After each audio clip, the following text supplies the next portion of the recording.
And welcome to Cheers. That's one woman's opinion. I am your host, Carolyn Mills. Those of you who are watching on the YouTube video, you've noticed I'm obviously dressed up.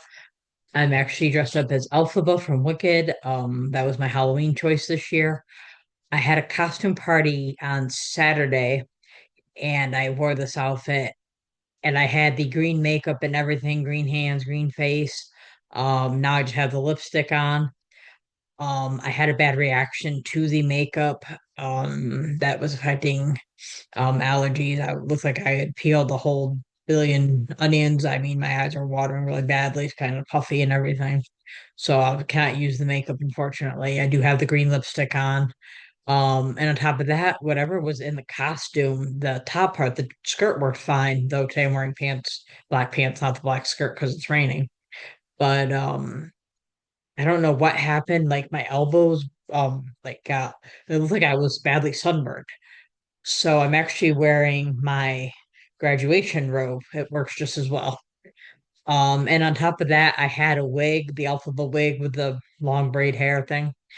And I was a bit tired that night and accidentally threw it out. So I don't have that on either. So it's a modified version of the Alphaba, but I have, the glasses and the hat and but it works. So I'm a little festive today. So anyway, let's go ahead and get started. Today we'll be wa- Today we'll be looking at Cheers season 2, episode 10, How Do I Love Thee? Let Me Call You Back. This episode first aired December 8th, 1983. It was directed by James Burrows. It was written by Earl Pomerantz. Pomerantz died in 2020 from an undisclosed cause. This is also the first episode in which the producers, Glenn Charles and Les Charles, and also James Burrows, is not listed as a writer for the episode. It's just Earl Pomerantz himself. Guest cast includes Harry Anderson as Harry Geets, or as we often know him as Harry the Hat. He died in 2018 from a stroke. Alan Cost as Alan, Kevin Rooney as Phil, and Gerald Burns as Dave. Cheers is filmed in front of a live studio audience, was said by John Ratzenberger for this episode. Summary. In the cold open, the gang gets Harry a trick wallet. When you open it, flames come up. Harry comes in and Sam tells him, "You are a valuable customer and a friend." He tells him he felt bad for always kicking him out. Harry opens the gift and hugs Sam. Coach asks him to open the wallet. He opens it, but nothing happens. Instead, there's $50 inside. He thanks them and leaves. Sam asks if the wallet Harry had looked familiar. Then he pulls out the wallet from his vest and opens it. Flames come up and he drops it and stomps on. Where everybody knows your name plays. Diane tries to get tickets for a haggler fight for Sam. They want $200. And if you're not familiar, Hagler, Marvelous Marvin Hagler was a boxer. I think lightweight or middleweight. Actually, I think he was lightweight, then gained to go to middleweight. If I remember correctly. But so they want $200 for the fight. Diane doesn't want to pay that much, but they explain that it's the prize fight of the year. I looked this up, and according to The Ring, which is a wrestling magazine, Bobby Chaikin and Cornelius Bazo Edens, I think is what it says. I may have pronounced those names wrong, but that was the prize fight of the year for 1983. But Hagler did fight in 1983. In November 1983, which was a month before this aired, he fought Roberto Duran, and Hagler won the fight. Diane makes out a check and gives it to the doctor. She tells him she thought she recognized that I think Doctor Hospitality or something like that. Sam comes out of his office. Diane shows him the tickets. Sam tells her, don't tell me the exhibit of the Norwegian woodcuts is back in town. He sees what the tickets are and exclaims, "Holy moly!" He shows Coach, who yells, "Holy moly!" Diane doesn't think it's a big deal. And then Sam shows Cliff, Carl, and Norm, and of course they also yell, "Holy moly!" Everyone is amazed she could get tickets. Diane tells Sam she doesn't want to go to the fight, nor does she want to hear about it. Sam has to decide who to take, but Coach, Cliff, Carla, and Norm all want to go. He tells them to figure it out. He returns to his office to get changed. On the way, he stops and tells Diane, "I love you." Coach suggests he will think of a number, and whoever's closest to the number will be the one to go. They all give a number, and Coach says three. Cliff tells him he can't pick a number since he's the one that thought of the number. Coach says, yeah, the number six. Norm asks him why he chose three if he knew the number was six, and Coach explains that three is his lucky number. This is Coach, classic Coach right here. He knows what the number is, and yet he still goes with three because that's his number. Diane goes into Sam's office. She tells him, "What you said out there set my heart to pounding." She says that when the man in your life says he loves you, what you think you know about yourself goes out the window. He asks her who said that, and she tells him that he did. Sam tells her it doesn't mean a thing, it's just a line. Then he explains he says it all the time. Of course, Diane tells him that when, sorry, of course, Diane's kind of upset by that. She tells him when most people say I love you, it means something. But when Sam says it, it's just him clearing his throat. Sam tries to leave for the fight. She calls him back. He is frustrated because she got him tickets to this fight he really wants to see, and now he won't let her go. She won't let him go see it. She asks him what the relationship means. Sam tells her it means a lot. She tells him, go on. Thinking she is telling him to go to the fight, he tries to leave again, but she stops him again. She has analyzed the relationship for 3 months trying to figure it out. Sam says she's upset because he got it so fast. She threatens to break up with him if he leaves. And there's a funny moment here where he tells her not to give him ultimatums because he doesn't like them. And then he gives her an ultimatum saying, if you give me an ultimatum, we're through. Sam leaves and learns he is going with Harry to the fight. It's kind of funny because Harry wasn't even there. He had already left. And Sam's not even surprised. They explain how they figured it out, and he sees Harry, and he's like, "Okay, come on, Harry." Later that night, Diane is at home and drunk. She is singing "Just Like a Woman" by Bob Dylan. Sam knocks on the door. She lets him in. Sam looks around the apartment and tells her, "When I was a kid, I used to have nightmares about places like this." And then when she turns on the light, he says, "No bats." Sam gives Diane a gift. It's a boxing glove purse. I don't know what Sam was thinking here. Well, I mean, Diane made a point to say, do not talk about the wrestling match. I don't want to go and I don't even want to hear about it. She clearly has no interest in sports in general, much less boxing. Sorry, I said wrestling. Boxing. I got that mixed up. I may have done that earlier. It's boxing, not wrestling. Anyway, why would you give her this boxing glove purse thinking she was going to like it? So really dumb on Sam's part. But at the same time, I guess it is the thought that counts, but he didn't really put much thought into it. She calls him a big shot, big athlete shot. She hits him with a glove. Sam tells her that she is bombed and gets her some coffee. She agrees she is bombed, but says she's been thinking clearly about their relationship. Sam is concerned that she wants to break up. He tells her to have some coffee and she will feel better. She takes the bottle she has been drinking from instead and says, "This will make me feel better." Sam suggests they take some time apart to think about the relationship. Diane says a week would be nice. But she's concerned that neither of them will come up with anything. Sam says not to worry. He starts to leave, and Diane says she's going to start thinking right now. And then she passes out. Sam lays her down on the couch and says, "That's my girl." Sam and the guys come into the bar loudly exclaiming, "What a night!" They were at a strip club where Cliff bought cards of a woman wearing a bikini. He tells Alan you have to rub the bikini off with a dime. They are going to have an all-night poker game. Sam says, "This is the first time I've been in the combat zone sober." Combat zone is the name of the strip club. He tells the others that you can be sober and have a good time as long as you're surrounded by naked broads shaking their willies in your face. This line would not fly today. It'd be considered misogynist. Um, and yeah, just it wouldn't fly today. I still laugh, especially the way Sam says it. In fact, that Sam really has no clue that it's offensive is even funnier. They talk about their fearless leader who won a chugging contest, yelled crude remarks at the strippers, and punched out a couple of boxers. And then Carla comes in and they cheer for their leader.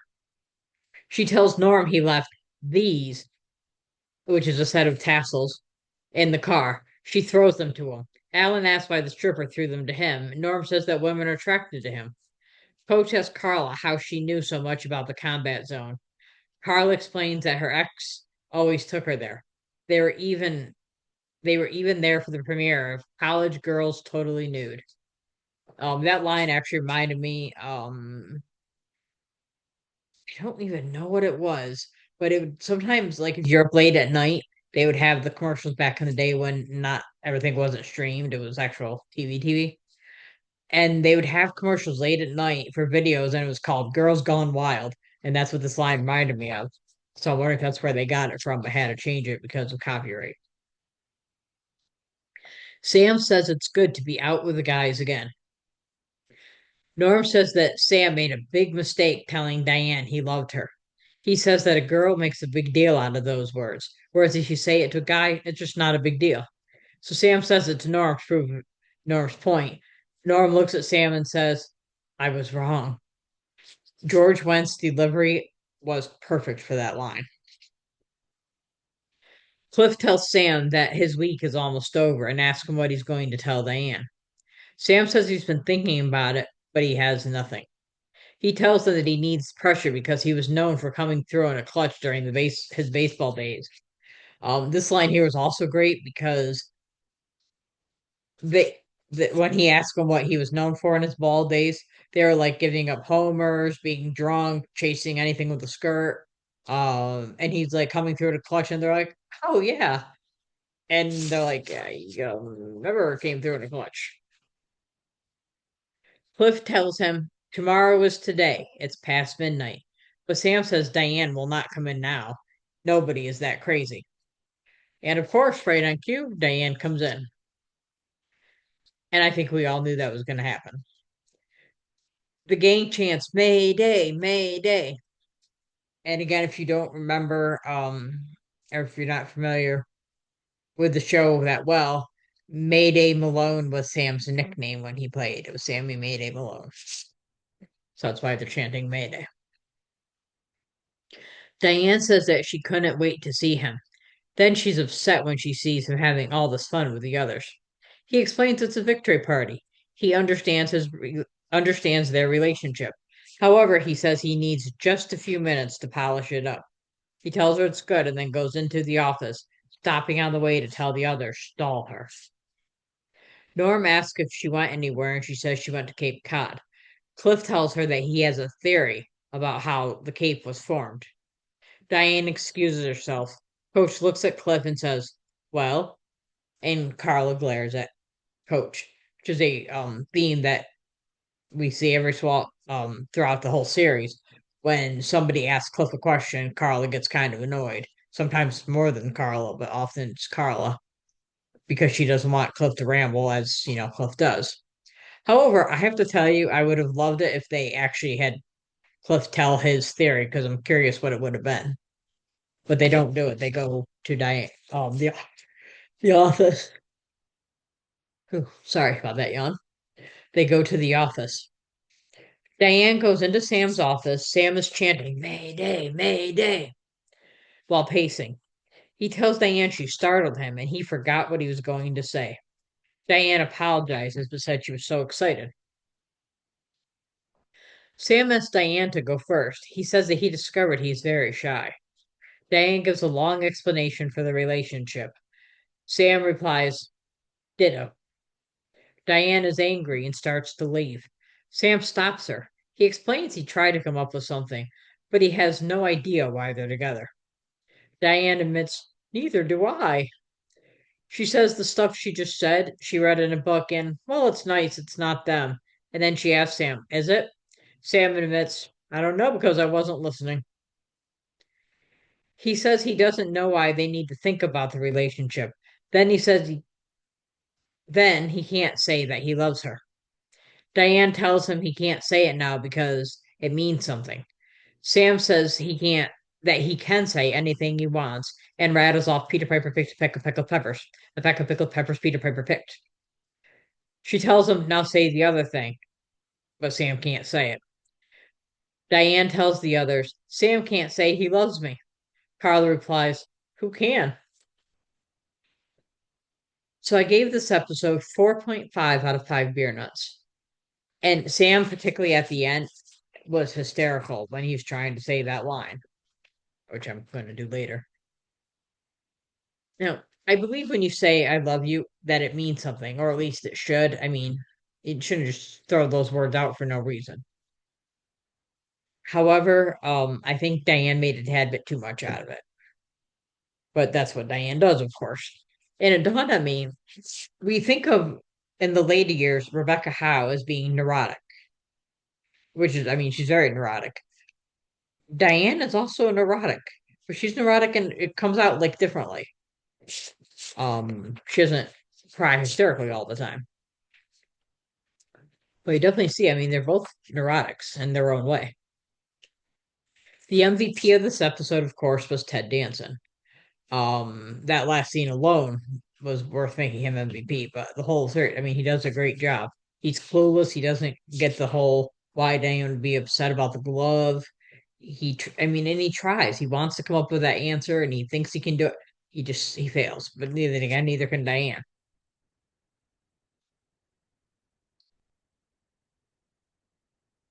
The best dressed was Diane Chambers, and I didn't have one particular outfit. Literally throughout, like from the cold open right through to the end, I liked all of her outfits, even her house coat that she had when she was home drunk. She had some good clothes. Grand Slam line. Sam says, hey, you're drunk. Diane says, hey, you're stupid. I'll be sober in the morning. And this line is actually taken from a quote by Winston Churchill. He was talking to somebody named Bessie Braddock, I think is how you say it. What's her name? And apparently what happened, and some people say it was taken out of context, and some people say it was elaborated. So, but apparently what had happened is they were having a discussion, and Bessie said to Churchill, hey, Winston, you're drunk. Winston said, Churchill said, yeah, you're ugly. You're, what did he call her here? Ugly, hold on. Well, I don't remember the exact word, but he called her really ugly. And he says, I'll be sober in the morning. You'll still be ugly. Something along those lines. But that's where that came from. Beyond baseline, Diane says, I can't make sense of our relationship at all. Sam says, why do you need to make sense of it? I think it's stupid. Whenever you think too much about something, it loses all its sense. I mean, obviously, the only reason I'm with you is because I look, I look. That's the line I was referring to that had me cracking up. Ted Danson obviously does a lot better when he can't say I love you, and that's when he does the Peter Piper thing. Here's a little known fact. The title of this episode comes from a poem, How Do I Love Thee? Let Me Count the Ways by Elizabeth Barrett Browning. And if you're curious, it's a sonnet, so I'm just going to read it quickly. How Do I Love Thee? Is sonnet number 43 by Elizabeth Barrett Browning. How do I love thee? Let me count the ways. I love thee to the depth and breadth and height my soul can reach when feeling out of sight. For the ends of being and ideal grace, I love thee to the level of every day's most quiet need by sun and candlelight. I love thee freely as men and strive for right. I love thee purely as they turn from praise. I love thee with a passion put to thee, in my old griefs and with my childhood's faith. I love thee with a love I seem to lose. With my lost saints, I love thee with the breath, smiles, tears of all my life. And if God choose, I shall but love thee better after death. The letters and the poem's in public domain now, so it's okay that I read it. And you may also remember, interestingly enough, this poem is by Elizabeth Barrett Browning. In season one, Diane's cat, Elizabeth Barrett Browning, who was named after the poetess, died, and Diane was all upset. So there's a little connection there to season one. If you like this episode, please do the like, comment, follow, etc. that one does when they listen to these. And please join the Facebook group. Cheers, that's one woman's opinion. And of course, you can also follow us on Instagram. Cheers, one woman's opinion podcast. You can follow us on Twitter X at one woman's opinion. And always you can email us with questions and comments at cheers one woman's opinion podcast at gmail.com. Next week, we'll be looking at Cheers, Season 2, Episode 11, Just Between Friends. Also, on Monday, I'm in the morning, I'll be doing the interview, but later in that day, I'll be releasing a special bonus episode. I will be interviewing Allison Ingram. I hope I pronounced her last name right. Allison Ingram, who played Nellie Olson on Little House on the Prairie. Little House on the Prairie aired its final season the year Cheers premiered, and they were both on NBC. And that's one woman's opinion.